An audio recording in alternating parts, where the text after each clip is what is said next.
السلام عليكم ورحمة الله وبركاته. نبدأ بالصلاة والسلام على سيدنا محمد عليه أفضل الصلاة والسلام. ابدأ يومك بابتسامة، لأن أول فكرة في مخك بتتمسك بيها الصبح هي اللي بتكمل معاك طول اليوم. افرح، ابتسم، شوف الحلو في كل حاجة حواليك. ما تتكسفش تقول لأ. أوقات بنخاف على زعل الناس أكتر ما بنخاف على صحتنا وعلى نفسنا. لما تعود نفسك إنك بتقول على كل حاجة بتطلب منك من غير ما تفكر كويس، هتوصل لمرحلة إنك شايل من اللي قدامك عشان طلباته هتخطر عليك وهتكرهه بعد كده. لما من الأول تقول لأ بطريقة مفهومة ومشروحة، هتلاقي نفسك حاطط حدود للطلبات، وده هيخلي الناس تحترمك وهتقدرك أكتر، وهتقدر الحاجات اللي انت هتعملها لهم.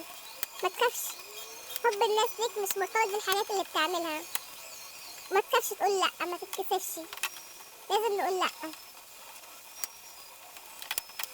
في حاجة كمان، النضج يا جماعة. النضج هو إنك تعرف تاخد قرارات مبنية على خططك واتجاهك في الحياة، مش مبنية على حالتك العاطفية أو مشاعرك.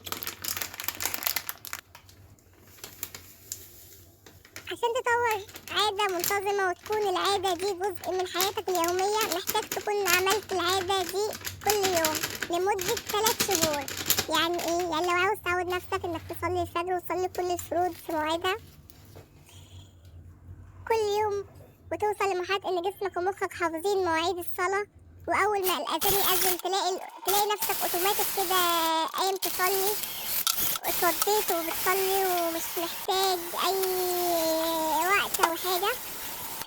محتاج بس اول 3 شهور تكون بتعمل كل من النباهات، وتخلي اصحابك واهلك يفكروك ويساعدوك وينبهوك انك تقوم تصلي. بعد ال3 شهور كل حاجة هتلاقيها بتحصل لوحدها، وده بينطبق على كل حاجة، مثلا التمرين، الاكل، الروتين الصباحي، روتين المسائي.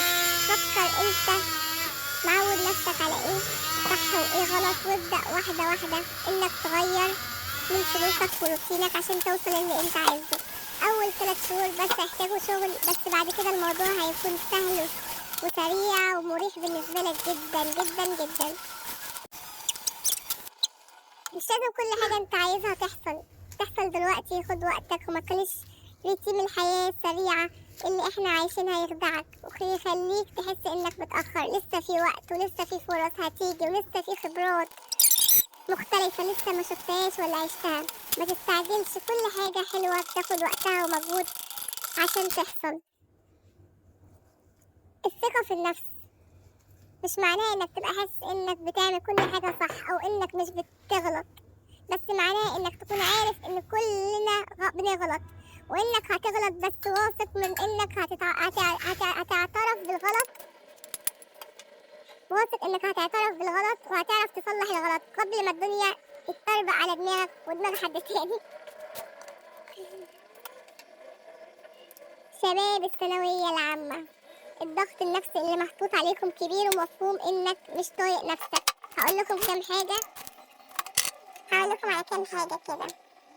الشهادة مش كل حاجة، مهم انك تنجح وتجيب درجة وتدخل الكلية اللي انت نفسك فيها، بس لو دخلت كلية تانية مش هيحصل لك حاجة. انت ممكن تتعلم اي حاجة من على النت من دلوقتي وببلاش، وتعرف تشتغل بيها شغلانة حلوة ويكون عندك خبرة لما تقدم على شغلانة بعد التخرج. لازم يكون معاك شهادة عشان تتعين ويبقى عندك تأمين اجتماعي، بس محدش دلوقتي بيبص على مجموعك زي زمان. دلوقتي الشركات بتبص على خبرتك وقدرتك على التأقلم مع التكنولوجيا الجديدة. لو هتدخل طب أو هندسة لمجرد إن أهلك عايزينك تبقى مهندس أو دكتور، عيد حساباتك عشان هتكره عيشتك لو ده مش حاجة أنت داخلها بمزاجك، وعشان أنت اللي عندك شغف ليها. وهنا قرارك إنك تذاكر جامد وتتبهدل هيكون صح وفي محله. صحتك النفسية مهمة، ذاكر وكل حاجة، بس برضه خد لك يومين أجازة كل ما تحتاج. محدش يقدر يقولك بصراحة إذا كنت عامل اللي عليك ولا لأ غير أنت. فلو أنت عارف إنك بتستهبل فبطل استهبال، اعمل اللي عليك. ربنا يوفقك إن شاء الله، يوفقكم جميعا. فعلا من جد وجد ومن زرع حصد. ربنا مش بيضيع تعب حد. كل سنة وكلكم طيبين، ورمضان كريم علينا، وربنا يبلغنا ليلة القدر.